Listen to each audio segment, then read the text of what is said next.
Hi all, today what we're going to do is I'm going to show you how to install a DCC decoder into the Irish Railway Modelers Mark IIB driving trailer number 916. The actual coach lighting is not DCC controlled, it's controlled by a magnet wand, which is fine. It's the actual driving trailer part of it. So you have directional lighting and a cab light. So that's controlled by DCC. You can run on DC as well. I don't think the cab light works on DC. I think it's only through DCC decoder. Now, I tried this. The reason I've had it open for is I tried with my spare 21 pin decoder from an IRM A class, just a standard one, while I was waiting for the Crossley sound decoder. The directional lighting works perfect, but the way they have it programmed, I think they have it says in the instructions that the cab light is bound to aux 1, and I think in the IRM decoder it's not assigned to a function, so the cab light didn't work. Now I'm sure you can go and reprogram it to get it to work, but I didn't want to get into that, so I just went and got myself a normal decoder. So I got myself a DCC Concepts Zen Black number DCD Zen ZN218.6. It's a 21 pin decoder, but it's a 6 function. Comes with a little harness that you can click in and use with 8 pin as well, which I thought was pretty cool. So that's what I'm going to be using today. So yeah, first thing I do is we're going to get the body shell off. So I have a nice foam mat. It does say in the instructions, get yourself like a foam cradle. I don't have one of them, unfortunately, but I probably will get one. But these are the instructions you get, which is great. I love that they give you this. It's not just a figure it out yourself kind of thing. So yeah, it's got 4 little clips. It's actually fairly handy to get off. They say don't do it often, which is fair enough. And so what I have is for my tools, I have 3 little plastic spudgers.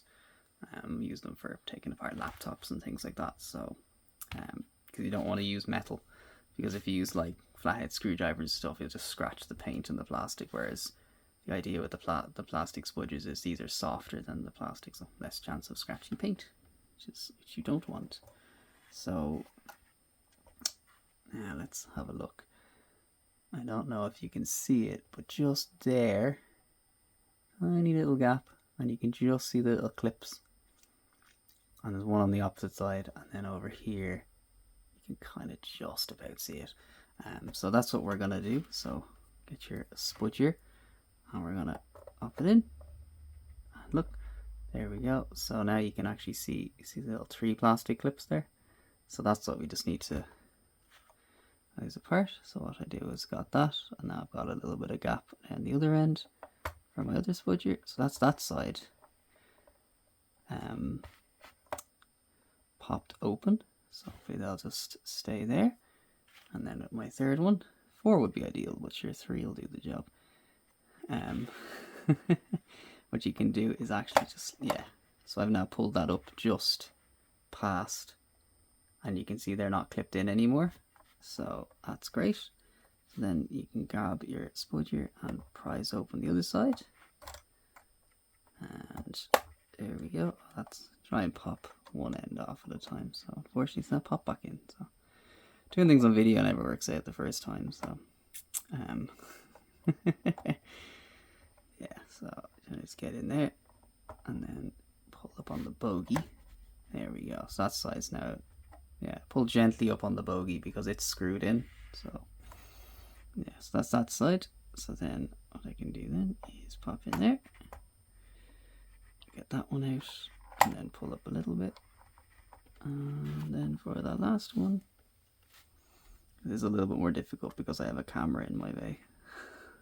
But you can get here, you see. If you can't get in where there's a gap, and just follow it along very gently. Follow nice and gently along, it's not to damage anything. And voila, there we go. And of course I popped the other end back in. There we go. So now we're out. And just pull up gently. There is a cable. So that's gently, there we go. Just gonna get my spudgers out of the way. So that's it apart now. Put it down gently. Yep. So I got on There we go. So there is a little connector there. That's for the headlights. So what we're going to do is just pop that up like that. Pop that out of the way like that. And then just gently disconnect the little connector. Wiggle it out nice and gently. There we go. So now the top is now disconnected completely. I'm going to have a look in while we're here. So as you can see, there's the little circuit board for the head and tail lights, the connector, just a white inside. Yeah, so that looks good.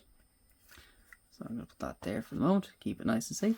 So here we have the inside of the driving trailer.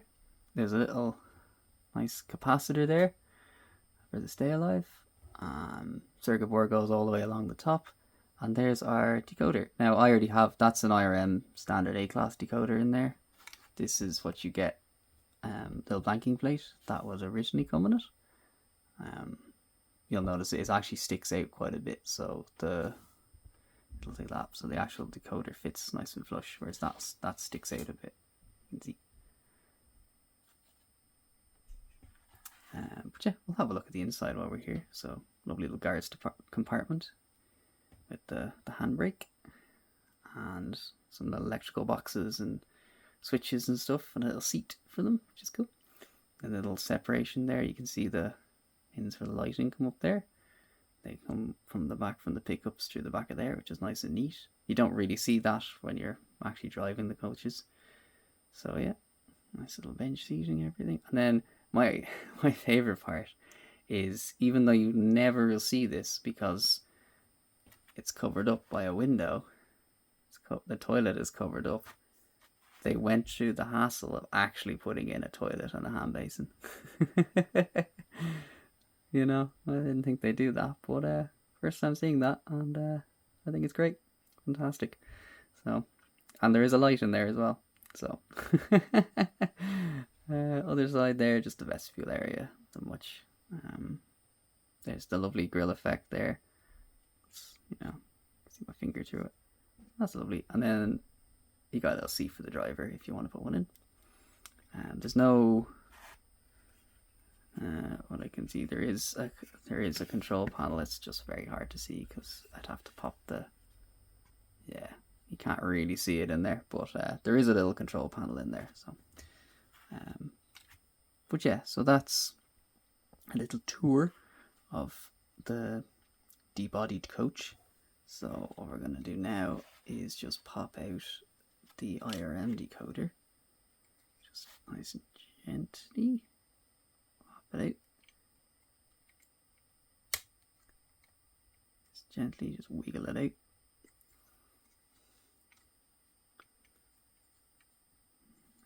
It's a little difficult because you can't get in at it from both sides because the grill gets in the way, so you kind of have to just wiggle it out a little bit and use that to get in at the other side. It's going to be nice and fragile. There we go. So that's the standard A-class decoder out. And what I can do now is unpackage my DCC Concepts one. So that's what you get in the package. So just pull that out. So what you get is 21 pin to 8 pin harness. That clicks into that end, which I'm not going to use that today, maybe in the future. And then it also, that's a stay alive connector for their stay alive function. An interesting thing to note is the stay alive function only does the coach lighting. It does not do the lights for the DCC, which is a shame, but I'm sure there's a very valid reason why they didn't do it. But yeah, so that's that. So then we find which is the dead plug. So it goes in. Yeah, you can see there's no electrical contact on that plug. So that's the dead plug. So that's that way. So in we go. And up. And in. That's in. Almost. There again, it's a little tricky. There we go. Now it's fully seated. You want to make sure it's nice and snug. Now, having the wires there is kind of annoying, but the way the window is, you probably won't be able to see it. So I'll just tuck them as far, and just tuck them as far down as possible. Yeah, because the window's like there, so you won't really be able to see them, which is grand. Ideally, probably get yourself a decoder that doesn't have the extra wires for a stay alive. But it's not the end of the world. So that's the decoder in. What I'm going to do now before I put the body back on is I'm going to throw it on the programming track.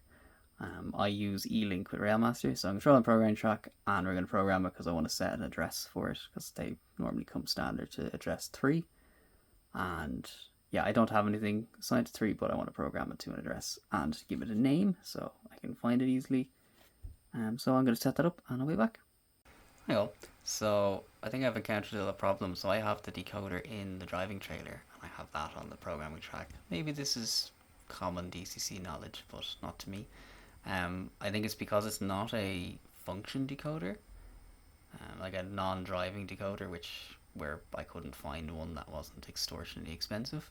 So I just have a motor one. But I think because it doesn't have a motor, it's not reading it properly. It's just going, oh, an error. So what I'm going to do is throw the decoder into one of my other locomotives and read the CVs off it then and program it through that, and then throw it back into the driving trailer. So it's a little update. The decoder is now in my Murphy Models 121 class. I went to put it into my IRM class, but unfortunately the DCC Concepts decoder is a little wider than the standard ESU one, so it actually doesn't fit inside the IRM class because the way the body is. But that's fine, it wasn't designed for it, so yeah. But now we're all good. It's just reading CVs. So that takes a while, so I'm going to get a cup of tea. And we're back. So decoder is now read the CVs and I set my address to what I wanted it to. And now I have it back into the driving trailer and the connection hooked up. So what I'm going to do now is pop the top back on nice and gently. So that's how you do it. Slide it back on nice and gently. Yeah. And yeah, just making sure nothing's catching. And then you just pop and nice and gently. Come on. Yeah. Why are you catching? There we go. Wasn't quite in properly, that's why. There we go. And we're back. See? Nice. It's actually fairly easy to take the top off and unlock. You may also have noticed in the meantime I swapped over to the magnetic cup there rather than the tension lock for you keen-eyed viewers. Yeah, so what I'll do now is I have the track set up here. I have it popped onto the actual track and not programming track anymore. So what I will do is I'm going to turn the light off, well, my extra light, and I'll show you what is like the lighting on the track. Here we go. I have to use this because they're so like my desk is not that much of a slant. It obviously has a little bit of a slant, but to use my spudger to stop it. So yeah. Now I'm just going to readjust the camera. I'll be back. Okay, camera readjusted. So here we have the driving trailer, and you can see here's function 0. We have our lovely headlights, and then if we change direction, we get our taillights, which is lovely. So that's function 0, and then function 1 is our cab light. Here we go. And that's the bit that wouldn't work with the IRM decoder because it was mapped differently. But yeah, so it's function 0 for the direction lighting, function 1 for cab lights. So, here we go. And that's it. Yeah, that's how you install the decoder into the IRM driving trailer for the Mark II Vs. So thank you very much for watching, and make sure you check out the full review. Thank you very much.